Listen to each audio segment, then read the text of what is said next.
పెన్షన్ల విషయంలో అసలు ఈ కన్ఫ్యూజన్ ఎందుకు? అసలు ఎంత ఇస్తున్నారు, గతంలో ఎంత ఇచ్చారు, ఇప్పుడు ఎంత ఇస్తున్నారు, జగన్మోహన్ రెడ్డి గారి హయాంలో ఎన్ని పెన్షన్స్ వచ్చాయి, ఇవన్నీ లెక్కలతో చెప్దాము అని నేను గ్యాదర్ చేసిన ఇన్ఫర్మేషన్ ప్రకారం దగ్గరగా ఈ కూటమి ప్రభుత్వం వచ్చిన తర్వాత 5 లక్షల పెన్షన్లకి కోత.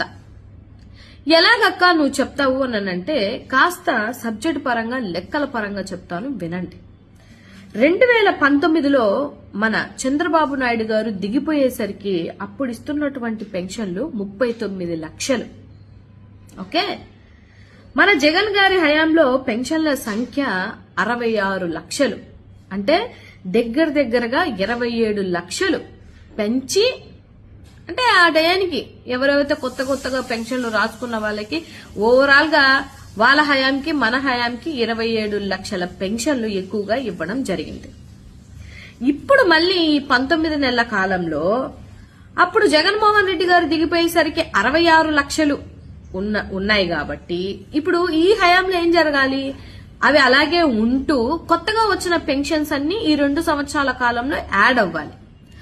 ఒక్కటి యాడ్ అవ్వకపోగా దగ్గరగా 5 లక్షల మంది పెన్షన్లు కోత కోసి 61 లక్షల మందికి ఇస్తున్నారు. అంటే ఈ లెక్కన చూసుకుంటే జగన్మోహన్ రెడ్డి గారి హయాంలో దగ్గరగా 27 లక్షల మందికి పెన్షన్లు ఇస్తే వీళ్ళ హయాంలో కొత్తగా వచ్చింది ఒక్క పెన్షన్ కూడా ఇవ్వకుండా ఆల్రెడీ ఇస్తున్నటువంటి పెన్షన్లు 5 లక్షల కోతలు కోసారు. సో ఇది అన్నమాట వీళ్ళు పెన్షన్లు ఇచ్చేటువంటి తీరు.